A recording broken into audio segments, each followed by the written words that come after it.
નમસ્તે વિદ્યાર્થી મિત્રો, હું વાજાનીથી મારી YouTube ચેનલમાં આપ સર્વે વિદ્યાર્થી મિત્રોનું હાર્દિક સ્વાગત કરું છું। ગયા લેક્ચરમાં આપણે જોયેલું ધોરણ 7 વિષય ગણિત પ્રકરણ 7 રાશિઓની તુલના, જેમાં આપણે સ્ટાર્ટ કરેલું હતું સ્વાધ્યાય 7.1। સ્વાધ્યાય 7.1 નો પ્રશ્ન 1 અને 2 આપણે જોયેલો હતો। ત્યારબાદ આજે આપણે જોવો છે સ્વાધ્યાય 7.1 નો પ્રશ્ન 3। શું કહે છે? સ્વાધ્યાય 7.1 ના પ્રશ્ન 3 માં આપણને સૂચના આપેલી છે કે આપેલી આકૃતિનો કેટલો ભાગ રંગીન છે તે નક્કી કરી રંગીન ભાગના ટકા શોધો। આમાં આપણે બે કન્સેપ્ટનો યુઝ કરવાનો છે। એક તો આપણે જે શીખી ગયેલા છે એવો કન્સેપ્ટ આપણે અપૂર્ણાંક, તેનો પણ આપણે ઉપયોગ કરશું, અને બીજો કન્સેપ્ટ આપણે જે શીખ્યા છે ટકાવારી, જેમ કે અપૂર્ણાંકની ટકાવારી શોધતા હતા, તેનો પણ આપણે ઉપયોગ કરશું। બંને કન્સેપ્ટ અને ભેગા થઈ અને આ દાખલો આપણે સોલ્વ કરવાના છે। સૌથી પહેલી રીતે આપણને આવી એક આકૃતિ આપેલી છે તમારા પાઠ્યપુસ્તકમાં। આ આકૃતિ છે એમાં આપણને રંગીન ભાગ દેખાડેલો છે, એક વર્તુળનો એક રંગીન ભાગ છે તે આપણને દેખાડેલો છે, પણ આ વર્તુળને રંગીન ભાગ છે કેટલામો ભાગ છે તે આપણને સીધી રીતે ખબર નથી પડતી। તેથી આપણે આ ભાગની જે આ રેખા છે, આ રેખાને આપણે લાંબી લાઈન ખેંચી નાખશું ઠેઠ સુધી, અને અહીંયા પણ રેખાને આપણે સીધી લાઈનમાં ખેંચશું, એટલે આપણને ખબર પડશે કે આ જે ભાગ છે એ વર્તુળનો કેટલામો ચોથો ભાગ છે, 1/4 ભાગ। 4 ભાગનું વર્તુળ છે એમાંથી એક ભાગ રંગીન છે। જો તમે આગળનું પ્રથમ સેમેસ્ટરમાં અને ધોરણ 6 માં પણ અપૂર્ણાંક વિશે થોડુંક શીખ્યા છો। અપૂર્ણાંક શું દર્શાવે છે? તો કે એક આખાનો અમુક ભાગ દર્શાવે છે। હવે આખું 4 ભાગનું છે, એમાંથી એક ભાગ રંગીન છે, તો એને આપણે અપૂર્ણાંકના સ્વરૂપે આ રીતે લખી શકીએ, આખો ભાગ 4 નો અને રંગીન ભાગ 1, એટલે કે 4 માંથી એક ભાગ છે કેવો છે? રંગીન ભાગ છે। હવે આપણી પાસે અપૂર્ણાંક આવી ગયો છે। હવે આપણે શું કરવું છે? આ અપૂર્ણાંકને આપણે ટકામાં ફેરવવા છે।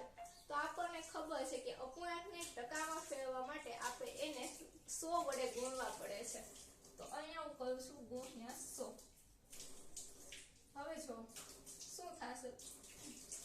તો કે 2 દુ 4 અને 50 દુ 100, 2 2 કેન્સલ થઈ, ઉપર આવશે 50 અને છેદમાં આવશે 2, 50 ભાગ્યા 2 એટલે કે 25, અને પાછળ આપણે આને ટકામાં ફેરવાશે એટલે પાછા આપણે ટકાની નિશાની લગાડશું। એવી રીતે બીજી આકૃતિ છે। બીજી આકૃતિમાં આપણને શું આપ્યું છે? એક વર્તુળ આપેલું છે, અને વર્તુળને કુલ કેટલા ભાગમાં વિભાજિત કર્યું છે? તો કે 5 ભાગમાં। આ એક ભાગ, બે ભાગ, અહીંયા છે 3 ભાગ, અહીંયા છે 4 ભાગ છે, અને અહીંયા 5 ભાગ છે। 5 ભાગને વર્તુળને આપણે 5 ભાગમાં ડિવાઈડ કરેલું છે, અને આ 5 ભાગમાંથી 3 ભાગ છે એ રંગીન છે, એટલે આપણે એને અપૂર્ણાંકમાં દર્શાવવું હોય તો દર્શાવી શકીએ। છેદમાં જે કુલ ભાગ હોય એને આપણે છેદમાં લખીએ છીએ, અને રંગીન ભાગને આપણે ઉપર લખીએ છીએ। 5 માંથી 3 ભાગ છે કેવા છે? રંગીન છે। હવે આપણને અપૂર્ણાંક મળી ગયો છે। હવે આપણે આ અપૂર્ણાંકને ટકામાં ફેરવવા છે, તો આ અપૂર્ણાંકને ટકામાં ફેરવવા માટે આપણે કરશું ગુણ્યા 100। છેદ ઉડાડીએ તો કે 20 × 5 100, 20 ગુણ્યા 3 એટલે કે થાય 60%।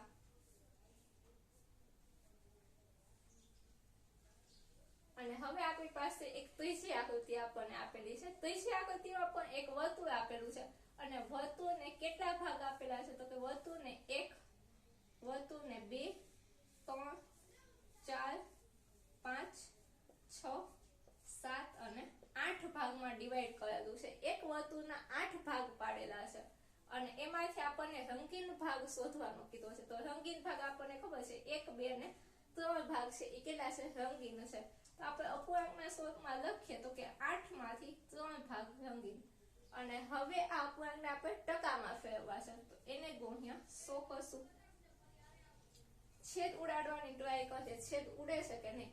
ચલો, અહીંયા 8 છે, 4 દુ 8, અને અહીંયા 25 ચોક 100, 25 ગુણ્યા 4, 4 4 બંનેમાંથી કેન્સલ થાય, 25 ગુણ્યા 3 અહીંયા છે, એટલે 25 એને ગુણ્યા 3 અને છેદમાં 2, એટલે કે 75/2। હવે જો તમે આને 75/2 કરશો તો પણ ચાલશે, અથવા તો 75/2 આમનો રાખો અને ટકાની નિશાની લગાડો તો પણ ચાલશે. 75 ભાગ્યા 2 કરશું એટલે અહીંયા આપણે સાઈડમાં નાનો એવો ભાગાકાર કરીએ છીએ. 75 ભાગ્યા 2, 2 તેરી 6 વધે 1 ઉપરથી ઉતરે 5, 2 સત્તા 14 વધે 1. હવે અહીંયા પોઈન્ટ લાગશે એટલે અહીંયા 0 આપશે. 2 પંચાને 10. આપણો જવાબ આવશે 37.5%. સાવ સિમ્પલ એવું મેથડ છે. પેલા તો જે વર્તુળ આપેલા છે એ વર્તુળને પેલા તો એના રંગીન ભાગ દેખાડેલા છે એને આધારે આપણે એને અપૂર્ણાંકમાં ફેરવવાની છે. આ વર્તુળ ભાગના કેટલા ભાગ રંગીન છે એને આધારે એને અપૂર્ણાંકમાં ફેરવો અને ઈ અપૂર્ણાંકને ફરી આપણે 100 વડે ગુણી અને ટકામાં ફેરવવાના છે. સાવ સિમ્પલ એવી મેથડ છે. જો તમને આ સમજાવવું હોય તો વિડીયોને લાઈક કરો, શેર કરો અને કાંઈ પણ ડાઉટ્સ હોય તો કમેન્ટમાં તમે પૂછી શકો છો.